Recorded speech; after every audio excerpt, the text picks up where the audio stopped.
성경 말씀 보겠습니다. 성경 말씀은 열왕기상 제19장 9절 말씀입니다. 하나님께서 주신 말씀 함께 읽겠습니다. 엘리야는 거기에 있는 동굴에 이르러 거기에서 밤을 지냈다. 그때에 주님께서 그에게 말씀하셨다. 엘리야야, 너는 여기에서 무엇을 하고 있느냐?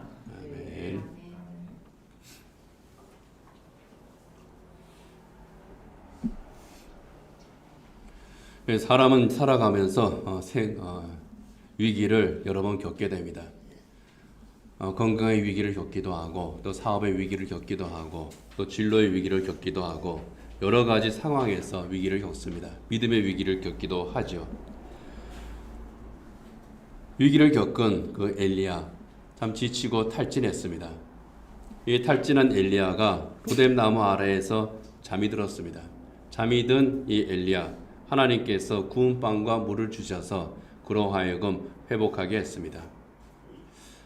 그렇기 때문에 우리나라 사람들에게 있어 또 그리스도인들에게 있어서 로뎀나무 그러면은 뭔가 좀 좋은 이미지입니다. 로뎀나무 그늘 아래에서 그럼 뭔가 시적인 느낌도 들고요. 로뎀나무 아래, 그 아래는 안식이 있고 치유가 있고 회복이 있고 뭐 그런 그 느낌을 받습니다. 그래서 로뎀나무가 들어간 그러한 그 상호들이 많습니다. 로뎀나무 병원, 로뎀나무 카페, 또 로뎀나무 떡볶이집, 그리고 로뎀나무 교회, 뭐 이러한 이름들이 참 많습니다.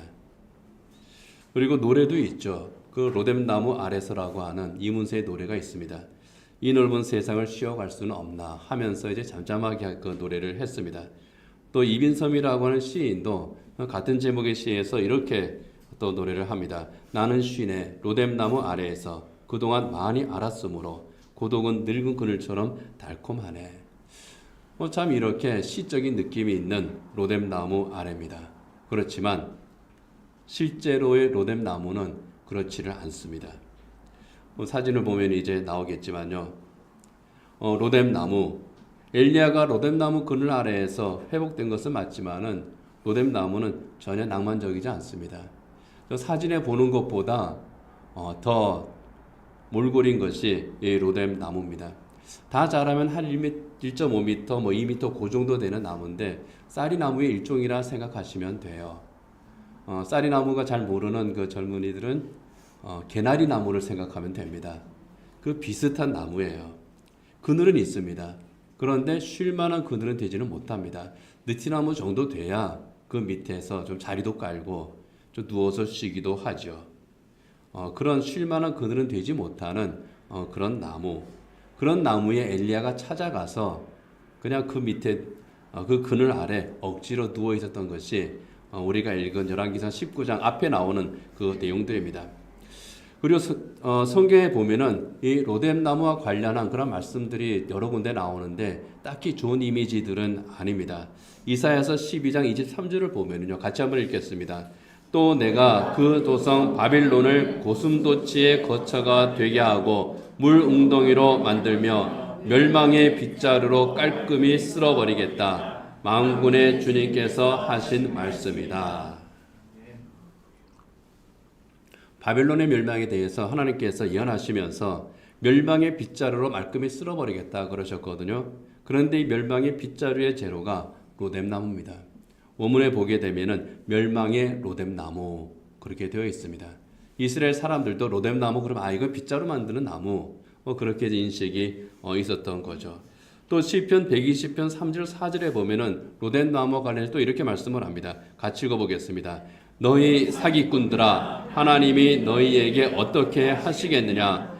주님이 너희를 어떻게 벌하시겠느냐? 용사의 날카로운 화살과 쌀이나무 숯불로 벌하실 것이다. 입으로 범죄하는 자들에 대해서 징계하실 것에 대한 말씀이거든요. 여기 숯불로 벌하실 것이다 할 때에 이 숯불이 바로 쌀이나무 숯불입니다. 로뎀나무로 만든 그 숯불이에요. 이 로뎀나무 숯불은 화력이 굉장히 좋다 그럽니다. 그래서 로뎀나무 숯불로, 이거 오래 타는 로뎀나무 숯불로 혀를 찢어서 벌을 해버리실 것이다. 좀 잔인한 그런 말입니다. 심판을 상징을 해요. 또 욥기 30장 4절에도 보면은 로뎀나무가 또 나옵니다. 같이 한번 읽어보겠습니다. 돈불 속에서 자란 쓴 나무를 캐어 먹으며 대쌀이 뿌리로 끼니를 삼는 자들이다. 예. 비참한 형편에 있는 그런 사람들, 그러니까 가난한 사람들, 정말 먹을 것이 없는 그런 사람들이 돈불 속에서 자란 쓴 나무를 캐어 먹고 대쌀이 뿌리로 끼니를 잇는다 그랬거든요. 여기에 대쌀이가 바로 로뎀나무입니다. 일제시대 때에 우리나라 사람들이 먹을 것이 없어서 소나무 껍데기 벗겨가지고 또 이제 끓여 먹었잖아요. 마치 그것처럼 또 나무뿌리 또 풀뿌리 캐가지고 또 이제 끓여 먹고요. 지금 이제 70대, 80대 이상 되신 분들은 아실 거고 저는 들어서 알고 저 밑에 세대들은 모르고 이 로뎀나무 뿌리를 그렇게 죽처럼 끓여서 먹는다. 가난한 사람들이 먹는 참 어려운 형편에 있는 사람들이 먹는 음식이 로뎀나무, 비참한 처지가 됐다 그런 뜻이에요. 또 창세기 21장 15절 16절에 보면은 로뎀나무와 관련해서 이런 말씀이 있습니다. 같이 한번 읽겠습니다. 하갈은 아이를 덤불 아래에 뉘어놓고서 아이가 죽어가는 꼴을 참아 볼 수가 없구나 하면서 화살 한바탕 거리만큼 떨어져서 주저앉았다. 그 여인은 아이 쪽을 바라보고 앉아서 소리를 내어 울었다. 하갈이 쫓겨났습니다. 광야로 쫓겨났습니다. 어디로 가야 될지 모르겠어요. 광야에서 이제 죽게 생겼습니다. 아들 이스마엘을 덤불 아래에 뉘었습니다. 이 덤불이 바로 로뎀나무입니다. 로뎀나무 아래에 아들을 뉘어놓고 그리고 화살 한바탕 거리만큼 화살을 쏴서 가는 정도 거리니까 40, 50m 정도로 보면 되겠죠. 거기까지 가서 거기서 주저앉아서 애를 쳐다보면서 저쪽에 누워있는 애를 쳐다보면서 울었다는 거예요. 얼마나 자기 처지가 비참하고 힘들었겠습니까? 쉴만한 그늘이 아닙니다. 심판을 의미합니다. 가난을 의미하고요. 비참한 처지, 비통한 상태 이러한 것을 상징하는 것이 로뎀나무였습니다. 그것이 일반적으로 생각되는 그 로뎀나무, 바로 그 그늘 아래에 엘리야가 누웠다는 겁니다. 정말 안식과 회복을 위한 마음이 있었다면은 이 광야에서 좀 내가 햇빛을 피하고 여기에서 내가 휴식을 하면서 나 다시 힘을 낼 거야. 그런 마음이 있었다면 로뎀나무 아래에 눕지는 않습니다. 일부러 찾아간 것이거든요. 어디에 누웠겠습니까? 에셀나무가 또 있습니다. 광야에는 로뎀나무가 있는 것이 아니라 에셀나무라는 나무가 있거든요. 이 에셀나무는 키가 자라면 10m 이상 자랍니다. 저 뿌리가 한 30m까지 뻗어나간대요. 그래서 광야에서 자라는 나무, 아브라함이 심었던 나무가 에셀나무입니다. 똑같이 광야에서 자라지만 로뎀나무는 볼품이 없고, 로뎀나무 보면은 너의 그 볼품 없는 모습이나 내가 살아가는 거나 어쩌면 그렇게 비슷하냐 생각이 드는 그런 비참한 나무지만 에셀나무는 광야에서도 뿌리를 내리고 아주 싱싱하게 잘 자라는 축복의 나무입니다. 광야의 나그네들이 쉬어가는 안식처가 에셀나무였습니다. 엘리야가 하룻길을 걸어서 광야에 들어왔습니다. 그러면 쉬려고 그랬으면 에셀나무를 찾아가야죠. 굳이 로뎀나무 아래 가서 누웠습니다. 안식하려고 하는 게 아니에요. 하나님한테 시위하는 겁니다. 하나님 나에게 비참해요. 로뎀나무가 자기의 비참한 현실을 상징했기 때문입니다.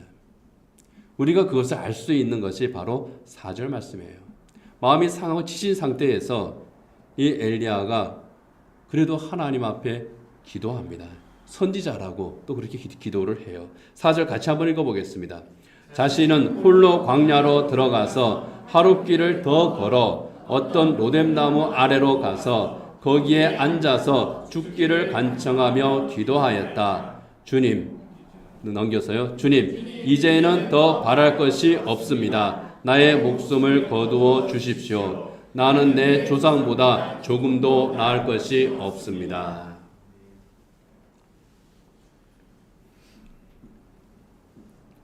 번역된 말이기 때문에 조금 순화가 된 것이지요. 로뎀나무 아래에 가서 하나님 앞에 기도를 하는데 그 기도 내용이 뭡니까? 내 목숨 거두어 주십시오. 하나님한테 항의하는 겁니다. 난 너무 지쳤습니다. 난 너무 탈진했습니다. 너무 힘듭니다. 내가 아무리 애쓰고 힘을 썼어도 변하는 것이 없습니다. 할 만큼 했습니다. 이제 제 목숨 거두어 주십시오. 나름대로 하나님께서 맡기신 소명이라고 생각하고 그렇게 헌신을 했는데, 나를 위해서 산 것이 아니라 하나님을 위해서 살았는데, 이스라엘의 믿음으로 바로 서기를 열망했고 우상 숭배와 범죄를 바로잡고 하나님 앞에 돌아오게 하기 위해서 정말 목숨을 걸고 헌신했는데 돌아온 게 아무것도 없습니다. 변한 게 없어요. 오히려 엘리야가 위기에 처했습니다. 어떤 생각이 들었겠습니까? 내가 지금까지 했던 그 모든 게 헛수고구나. 헛수고였다라는 생각이 드는 순간에 그 다음에도 따라오는 생각이 뭡니까? 내가 헛살았지. 지금까지 아등바등 내가 살아왔던 게 도대체 남은 게 뭐야? 이런 생각이 들면 그 사람은 어떻게 됩니까? 무너져요. 그 상태인 겁니다. 그래서 절망 가운데 탄식하면서 부르짖는 겁니다. 다른 말로 바꾸면은요, 하나님, 이제 이만하면 됐습니다. 제 목숨 제발 좀 거두어가 주십시오. 그런데 어떤 면에서 보면은요, 이것은 나를 죽여주십시오 하는 기도보다는, 제가 그걸 다시 한번 쭉 보면서 그런 생각이 들었습니다. 엘리야의 그 기도는 오히려 하나님, 나 숨 좀 쉬게 해 주십시오. 나 좀 살려 주십시오. 그런 간청이었을 것 같아요. 그런 경험들 아마 해보신 분들도 있으실 겁니다. 너무 힘들면, 상황이 너무나도 견디기 힘들면 어떻습니까? 숨이 안 쉬어질 때가 있어요. 숨을 쉬는데 숨이 안 쉬어져요. 탁탁 막히는 거죠. 몸이 막히는 게 아니라 마음이 막히는 겁니다. 엘리야가 바로 그런 상태에서 하나님, 나 숨 좀 쉬게 해 주십시오. 그렇게 기도했을 것 같아요. 그 기도 후에 엘리야가 잠이 듭니다. 그런데 그 잠은요, 우리가 그 성경 다시 한번 쭉 보면은 평안하게 자는 잠이 아닙니다. 지쳐서 자는 잠이에요. 알죠? 지쳐서 자는 잠. 아, 나 오늘 할 일 열심히 했어. 운동 나 열심히 했어. 그렇게 해서 몸에 피로가 몰려와서 자는 잠은 꿀잠입니다. 그런데 지쳐서 자는 잠은요, 그냥 정신을 잃어버리는 거예요. 얼마나 그렇게 잠을 잤는지 모릅니다. 누가 엘리야를 깨웁니다. 천사였습니다. 천사가 엘리야에게 구운 빵과 물을 줍니다. 그리고 그걸 먹으라 그래요. 아마 비몽사몽이었을 것 같아요. 일어나서 엘리야가 빵과 물을 먹었습니다. 그런데 먹고 나서 엘리야가 다시 잠이 들어요. 자, 6절 한번 같이 읽어보겠습니다. 엘리야가 깨어보니 그의 머리맡에는 뜨겁게 달군 돌에다가 구워낸 과자와 물 한 병이 놓여 있었다. 그는 먹고 마신 뒤에 다시 잠이 들었다. 또 깨웠어요. 일어나 보니까 뜨겁게 달군 돌에다가 구워낸 과자 그랬는데, 이제 이스라엘 중동 지방 사람들이 먹는 빵으로 생각하면 되겠습니다. 빵과 물 한 병이 놓여 있는 겁니다. 누가 놓은 건지 모르지만 하여간 일단 먹고 그 다음에 어떻게 합니까? 또 잠이 듭니다. 엘리야가 탈진 상태였다는 것을 의미하는 대목입니다. 너무 힘들잖아요. 막 깨워요. 야, 일어나서 밥이라도 먹어야지. 일어났습니다. 눈앞에 밥이 보입니다. 먹고 어떻게 합니까? 또 쓰러서 또 자죠. 너무 피곤하고 힘들 때, 지쳤을 때, 바로 그런 그 상태였다고 하는 것을 여기에서 이제 우리에게 그림처럼 보여주는 겁니다. 일어났습니다. 먹었습니다. 정신을 차려야 되는데 기운이 없어요. 그래서 다시 누워서 또 잠이 듭니다. 까부러지는 거예요. 시간이 또 지났습니다. 천사가 다시 엘리야를 깨웁니다.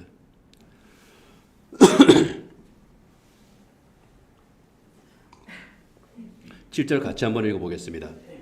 주님의 천사가 두 번째 와서 그를 깨우면서 말하였다. 일어나서 먹어라. 갈 길이 아직도 많이 남았다. 일어나서 먹어라 한 것을 볼 때요, 그 시간이 좀 있었던 것 같아요. 먹고 자고 자는 동안에 소화되고 이제 또 배고플 때쯤 되니까 야, 일어나서 이거 먹어. 갈 길이 아직도 많이 남았어. 우리는 지금 세번역 성경을 읽고 있는데요. 개정개혁 성경에는 천사가 두 번째 와서 그를 깨우면서 하는 이 말을 어루만짓다 그렇게 표현하고 있습니다. 어루만지며. 원문을 보면은 만지다, 접촉하다 그런 뜻이거든요. 깨우면서보다는 어루만지면서 이게 더 맞는 것 같아요. 왜냐하면 단순하게 잠을 깨우는 것이 아니라 다시 회복시키는 의미가 거기 있기 때문이거든요. 하나님께서는 먹을 거를 주니까 먹고 아무 생각 없이 먹고 다시 그냥 쓰러져 잠을 자고, 그래서 또 다시 깨워가지고 야 내가 먹을 거 줬는데 먹고 또 그냥 잠자고 고맙다 말도 안 하고 그러지 않으시고 어루만지셨다. 엘리야를 회복시키고자 하시는 어떤 그 하나님의 마음이 들어있는 그런 표현이거든요. 만져주심으로 탈진한 엘리야를 다시 회복시키시는 겁니다. 몸만 회복시키시는 것이 아니라 그의 삶을 다시금 회복시키십니다. 갈 길이 아직도 많이 남았다. 엘리야는 하나님 앞에 내가 가는 길이 여기가 끝입니다. 여기서 저는 더 이상 못 가요. 하나님 앞에 그렇게 항의하고 있는데 하나님께서는 야, 갈 길 아직 많이 남았어. 네 인생 여기서 끝이 아니다. 그런 겁니다. 엘리야가 지금까지 했던 그 모든 일들이 결코 헛된 것이 아닐 뿐만이 아니라 앞으로 네가 해야 될 일이 있는 거야. 네 삶은 헛된 삶이 아니야 하는 것이 하나님께서 주시는 말씀입니다. 갈 길이 아직도 많이 남아 있어. 그 말을 듣고 엘리야가 일어납니다. 그리고 다시 먹고 마셔요. 8절 같이 한번 읽어보겠습니다. 엘리야는 일어나서 먹고 마셨다. 그 음식을 먹고 힘을 얻어서 밤낮 40일 동안을 걸어 하나님의 산인 호렙산에 도착하였다. 처음 먹었을 때는 어떻게 했습니까? 다시 누워서 잤어요. 까부라졌습니다. 그런데 이제는 어떻게 합니까? 먹고 힘을 얻습니다. 회복이 되는 거죠. 탈진한 엘리야가 하나님께서 어루만져 주시고 먹이심으로 새 힘을 거기에서 얻는 겁니다. 그리고 새 힘을 얻어서 이제 호렙산을 향해서 가게 되죠. 그렇지만 그것은 완전히 회복된 것은 아닙니다. 그것을 먹었다고 해서 하나님께서 주신 음식을 먹었다고 해서 엘리야가 완전히 회복되지는 않았더라 하는 겁니다. 하나님의 어루만지심, 그것은 엘리야가 회복되기 시작한 겁니다. 엘리야가 밤낮 40일을 걸어서 호렙산을 향해서 갑니다. 이 부엘세바 광야에서 호렙산까지 거리가 약 350km 정도가 된다 그래요. 이 350km의 거리를 40일 동안 걸어간 겁니다. 요즘 같으면 차로 가면 이제 가버리죠. 40일 동안 거리를 걸어갔습니다. 그리고 호렙산에 도착했습니다. 그런데 무슨 생각인지 몰라도 이 엘리야가 어느 동굴로 들어갑니다. 어떤 동굴인지 우리는 알지는 못해요. 그 동굴에 들어가서 거기에서 밤을 지냅니다. 그 엘리야에게 하나님께서 물으십니다. 엘리야야, 너는 여기에서 무엇하고 있느냐? 너 여기 왜 있니? 그런 겁니다. 호렙산 하나님의 산입니다. 신의 산이 바로 호렙산이에요. 하나님께서 이스라엘 백성들의 율법을 주셨고 이스라엘 백성을 만나시는 산입니다. 그 산에 와가지고 동굴로 들어가 버려요. 그래서 하나님이 물으시는 겁니다. 너 여기에서 못하고 있니? 하나님 물으시니 엘리야가 대답하죠. 10절 같이 한번 읽겠습니다. 엘리야가 대답하였다. 나는 이제까지 주 만군의 하나님만 열정적으로 섬겼습니다.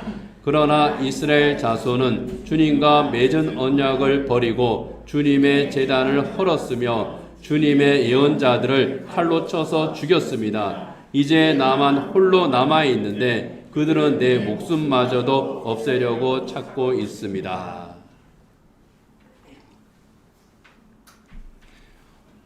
나는 정말 열정적으로 살았습니다.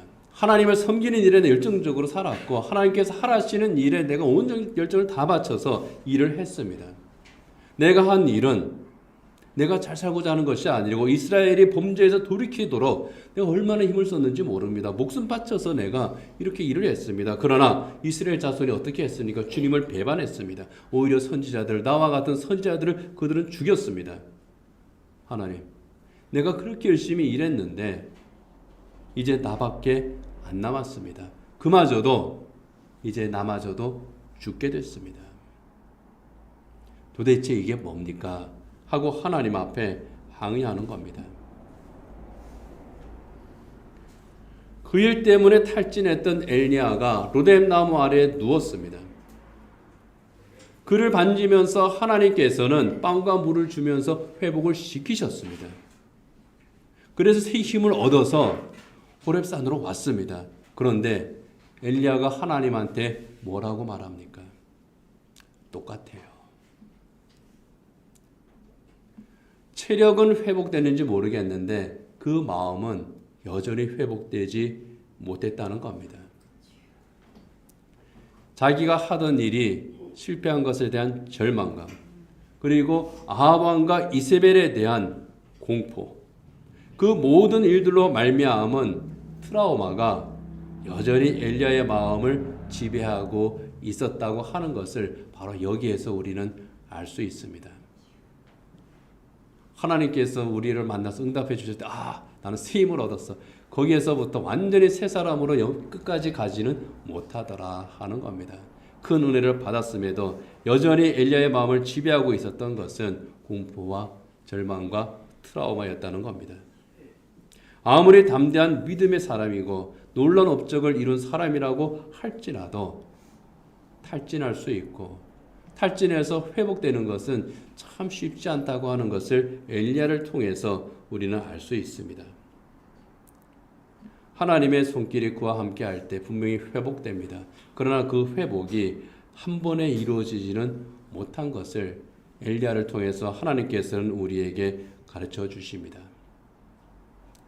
자기도 모르게 동굴로 들어간 것은요, 어떤 의미에서 보면은 자기 안에 있는 동굴입니다. 내 안에 있는 트라우마라고 하는 그런 동굴이에요. 호렙산에 갔습니다. 하나님의 산에 갔습니다. 하나님을 만나고자 하는 열망이 오고 하나님께서 그쪽으로 오라고 하셨기 때문에 그곳에 갔을 겁니다. 그러나 그곳에 도착해서 제일 먼저 한 일이 하나님 앞에 무릎 꿇고 하나님 저 여기 왔습니다. 하나님 제가 어떻게 할까요가 아니라 동굴로 쑥 들어가 버리는 거예요. 자기 마음의 동굴에 숨어 버리는 겁니다. 그 엘리야를 하나님께서 부르시고 물으시는 거죠. 그래서 이렇게 물으시는 거예요. 엘리야야, 너는 이 동굴에서 무엇을 하고 있느냐? 왜 너는 여기에 머물러 있느냐? 불러내시는 겁니다. 그 하나님에게 엘리야가 그냥 여전히 자기 속에 있는 말을 똑같이 쏟아붓는 겁니다.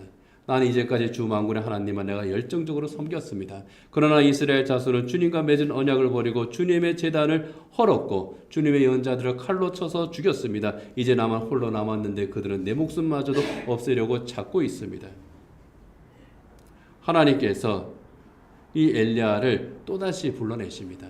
이번에는 동굴 밖으로 불러내십니다. 동굴 안에 있던 엘리야에게 말씀하시고 이제는 동굴 밖으로 불러내서 엘리야에게 또 물으십니다. 엘리야야, 너는 여기에서 무엇하고 있느냐? 엘리야가 또 대답을 합니다. 14절 같이 한번 읽어보겠습니다. 엘리야가 대답하였다. 나는 이제까지 주 만군의 하나님만 열정적으로 섬겼습니다. 그러나 이스라엘 자손은 주님과 맺은 언약을 버리고 주님의 제단을 헐었으며 주님의 예언자들을 칼로 쳐 죽였습니다. 이제 나만 홀로 남아 있는데 그들은 내 목숨마저도 없애려고 찾고 있습니다. 10절 말씀하고 똑같잖아요. 하나님께서 질문하시면은 엘리야는 무조건 이 대답만 나오는 겁니다. 버튼 누르면 똑같은 대답이 자동차 판매기처럼 그거 툭 튀어나오는 거예요.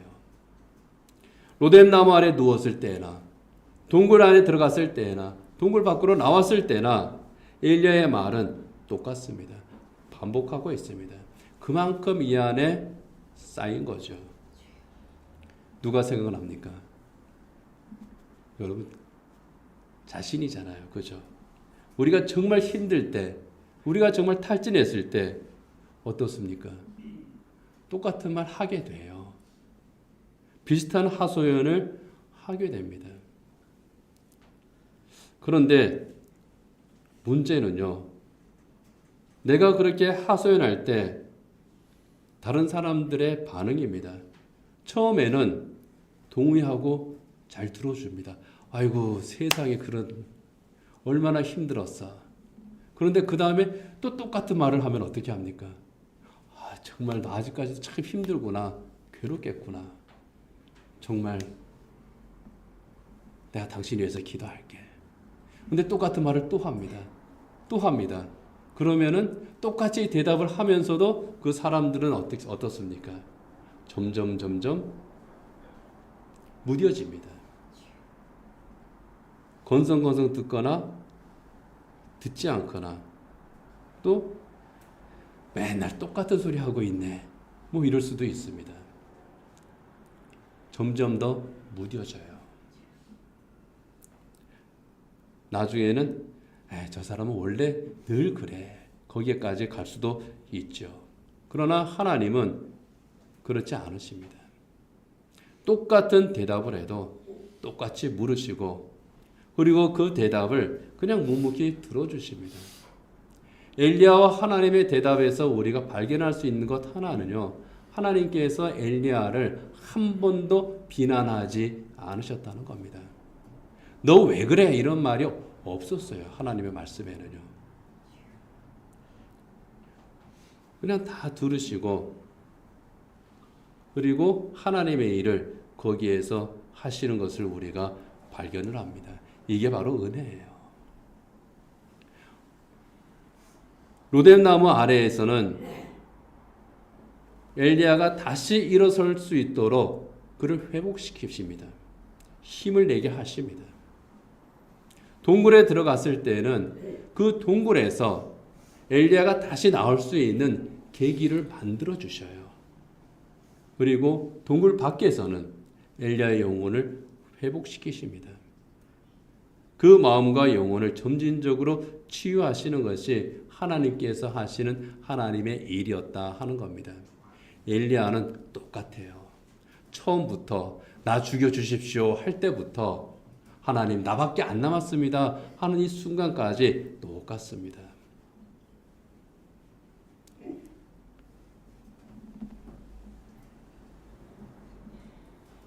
로뎀나무 아래 누웠던 이 엘리야가 찾아간 호렙산, 하나님께서 그를 인도하신 그 호렙산은 아까 말씀드린 것처럼 시내산의 다른 이름입니다. 하나님께서 모세를 부르시고 이스라엘 민족에게 언약하셨던 그 산입니다. 그 언약의 핵심은 이거잖아요. 나는 너희의 하나님이 되고 너희는 내 백성이 되리라. 엘리야는 하나님의 사람이었던 겁니다. 그 산으로 엘리야가 찾아갔고 하나님께서 그 엘리야를 만나시고 만져주시는 겁니다. 이게 정말 중요한 겁니다. 내가 찾아갈 수 있는 곳, 내가 찾아갔을 때에 나를 기다려주시는 하나님이 계신다는 것, 이게 참 감사한 겁니다. 그래서 이 엘리야만큼은 아닐지라도 또는 엘리야보다 우리가 더 힘들지라도 아무리 내가 힘들고 내가 아무리 탈진하고 때로는 죽고 싶을지라도 내가 가는 곳이 하나님 앞이라면 정말 그 하나님 앞에 내가 갈 수 있다면 그가 복된 사람입니다. 하나님 앞에서 통곡하고 하나님 앞에서 부르짖는 저 여러분이 되기를 원합니다. 성경에 나오는 믿음의 사람들 아침에 간구하고 밤에 부르짖지 않습니까? 날마다 하나님 앞에 무릎을 꿇고 정말 하나님 앞에 간절히 부르짖을 때에 놀라운 회복의 역사가 일어나는 것을 믿으시기 바랍니다. 아멘. 내가 비록 절망했지만, 내가 비록 탈진했지만, 내가 죽고 싶은 마음이 있었지만 엘리야가 찾아간 곳은 하나님께서 계신 곳이었다고 하는 것을 우리는 발견합니다. 하나님께서 그곳에서 엘리야를 회복시켜 주신 것처럼, 엘리야를 들으시고 그를 치유하신 것처럼 우리를 들으시고 또 치유하실 줄 믿습니다. 아멘. 납신과 절망 가운데에서 로덴 나무 아래에 누웠습니다. 바로 그 엘리야처럼 탈진했다면 나를 어루만지시는 주님의 손길이 내게 있다. 내가 하나님의 산에 올라가서도 동굴에 숨을 수밖에 없었다면, 내 트라우마의 동굴에 내가 숨어 있다면 그 동굴 안으로 파고 들어가는 것을 멈추고 너는 여기에서 무엇을 하고 있느냐, 이렇게 부르시는 하나님의 음성에 귀를 기울이시기 원합니다. 아멘. 하나님께서는 엘리야로 하여금 일어나게 하셨고, 엘리야로 하여금 동굴 밖으로 나오게 하셨고, 엘리야의 마음과 영혼을 회복시키셨습니다. 주님의 말씀이 우리 또한 반드시 엘리야를 회복시키고 치유하신 것처럼 우리 또한 회복하고 치유해 주시는 우리 하나님이심을 믿습니다. 그러니 하나님 앞으로 엘리야가 호렙산으로 갔던 것처럼 우리도 하나님이 계신 바로 그곳으로, 그런데 하나님께서는 어디서나 우리와 함께 하신다고 하셨잖아요. 내가 있는 그곳에서 하나님을 바라보고 무릎을 꿇을 수 있는 저 여러분 되기를 원합니다. 아멘. 기도하겠습니다. 하나님 아버지, 생의 가장 큰 위기 앞에서, 절망의 자리에서 내 인생은 여기에서 끝이라고 생각했던 엘리야였지만 하나님께서는 그 엘리야를 잠잠히 지켜보시고 엘리야를 어루만져 주시고 엘리야를 회복시켜 주시고 엘리야에게 또 새로운 삶의 길을 열어주신 것을 저희들이 봅니다. 저희도 때로는 힘이 듭니다. 때로는 낙심이 되고 때로는 절망이 우리를 감싸고 때로는 앞이 전혀 보이지 않는 정말 탈진하는 그런 때도 있습니다. 그러나 저희들 언제나 우리 곁에 계시고 우리를 어루만져 주시고 우리를 회복시켜 주시고 우리를 불러주시는 하나님이 계시다고 하는 것을 저희들이 믿습니다. 하나님, 하나님의 손길을 저희들이 다시 느낄 수 있게 하여 주시옵시고 하나님의 음성을 다시 듣게 하여 주시옵소서. 그곳에 치유와 회복의 기적이 일어나는 것을 체험하는, 그리하여 하나님 앞에서 새 힘을 얻고 복된 삶을 살아갈 수 있는 우리 모든 성도들 되게 하여 주시옵소서. 우리를 위해서 항상 일하실 뿐만 아니라 결코 낙심하지 않으시는 하나님이시니 저희 또한 결코 낙심하지 않게 하여 주시옵소서. 예수님 이름으로 기도드립니다. 아멘.